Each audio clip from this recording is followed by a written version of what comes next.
The afternoon sun poured over the narrow streets of the old market, wrapping everything in a warm, golden haze. The scent of jasmine and fresh bread drifted through the air, mixing with the laughter of children chasing one another between the stalls. Amid the lively noise stood a small wooden stand, worn but carefully decorated with ribbons and petals. Behind it was Amal, a thin, bright-eyed girl of maybe 16, arranging a handful of red roses into tiny bundles tied with white string. Her fingers were rough from long hours of work, yet she handled every bloom as though it were a treasure. The market was her world. She came here every day after school to help her mother earn enough to keep the lights on at home. Her father had passed years ago, leaving behind little more than memories and debts, and so Amal learned early how to smile through struggle. Most days, she sold just enough roses to buy food for the night, but she never complained. To her, every person who stopped at her stand was a chance to share a little beauty in a world that often forgot what kindness smelled like. That afternoon, as the shadows began to stretch, the sound of a deep engine rumbled through the street. Heads turned. A sleek black luxury car, the kind no one in that part of town had ever seen, rolled slowly through the crowd. It stopped right in front of Amal's stand. People whispered and stepped aside, curious and cautious. The driver's door opened, and out stepped a tall man in a sharp gray suit, his shoes shining like mirrors, his wristwatch catching the sunlight like a diamond. He had the kind of confidence that made people lower their eyes. Everyone knew who he was, Mr. Kareem Al-Hadi, the millionaire investor whose name was printed on billboards and business magazines. He was famous not only for his fortune but for his arrogance. He believed money could bend anyone, and every challenge was a game he always won. He looked down at Amal, his lips curling into a half-smile. "So, little girl," he said in a smooth but mocking tone, "you sell these roses?" Amal nodded politely. "Yes, sir. Would you like to buy one? They're fresh from the garden this morning." Kareem chuckled. "One? I can buy your whole stand in a heartbeat." Then, after a moment's pause, his eyes gleamed with mischief. "Tell you what, let's make this interesting. If you can sell me these roses in Arabic," he said, crossing his arms, "I'll give you $100,000. Gasps rippled through the nearby crowd. Amal froze for a second, unsure if she had heard correctly. $100,000. That was more than she could ever dream of. She looked up at him, trying to understand if he was serious. But the millionaire only smirked, his gaze sharp and playful, the look of a man who thought he could buy not just roses, but pride itself. Amal stood quietly, her hands still resting on the basket of roses. The laughter around her had faded into a hush. Everyone waited to see what she would do, a poor flower girl facing a man who could buy the whole street with a single signature. Kareem leaned slightly against his car, confident and amused. "Come on," he said in a teasing voice. "Let's hear it. Sell me these roses in Arabic. Show me what your pretty little words are worth." Amal looked up at him, her dark eyes calm but curious. She wasn't angry. She had met people like him before, men who thought kindness was weakness, who mistook poverty for ignorance. But something about this man's challenge felt different. It wasn't about the roses. It was about whether she believed her voice had value. She took a slow breath and smiled softly. "Why Arabic, sir?" she asked gently. "Do you not already understand the language of flowers?" Her tone wasn't defiant, it was sincere, almost innocent. The crowd murmured, impressed by her composure. Kareem's smirk widened. "Because I want to see if your words can impress me," he said. "Or perhaps you don't even know enough Arabic to sell a flower."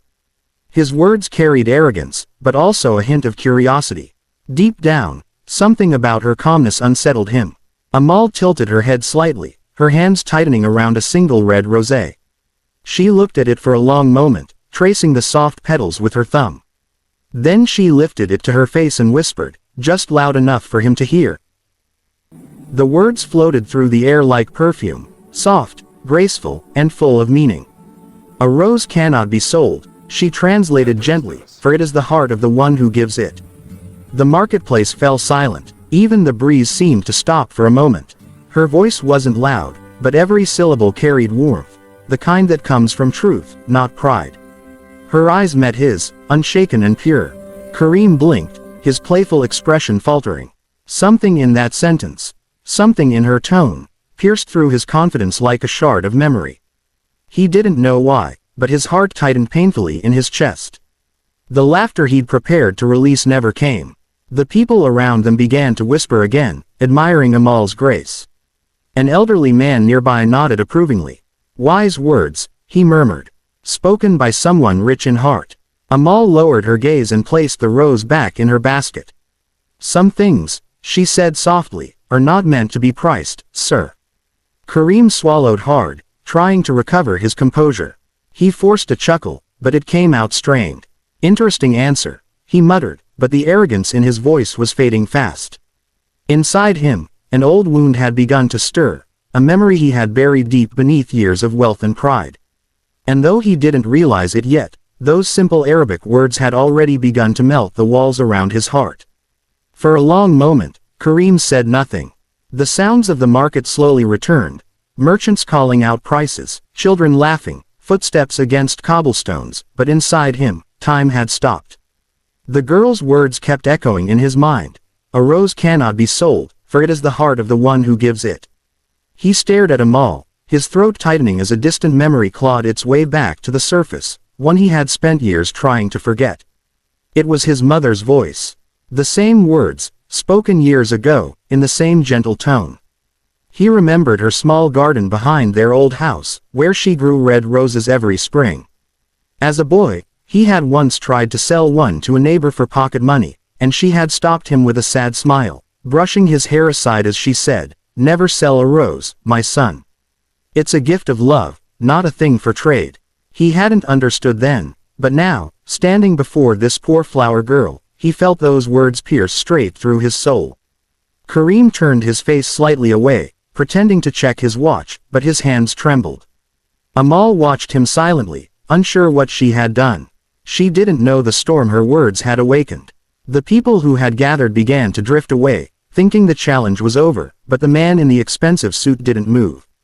His chest rose and fell heavily as emotion fought through the years of arrogance and pride he had built around himself. Finally, he stepped closer to her stand. Without saying a word, he reached into his coat and pulled out a thick bundle of cash, more money than Amal had ever seen in her life. He set it gently on the wooden counter. The paper looked out of place beside the soft petals of her roses. Amal's eyes widened. "Sir, I can't take this," she whispered. "You didn't even buy anything." He looked at her then, really looked, not as a poor girl, not as a stranger, but as a mirror reflecting everything he had lost. "You've already sold me something," he said, his voice unsteady. "You sold me a truth I forgot long ago." For the first time in years, Karim smiled without pride.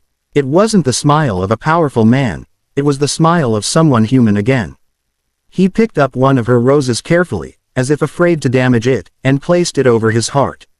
"Keep the money," he said quietly. "Not as payment, but as thanks." Tears filled Amal's eyes. "Thank you, sir," she said softly, her voice trembling. "But remember, a rose's value isn't in its price, it's in the feeling it carries." He nodded slowly, turned, and walked back to his car.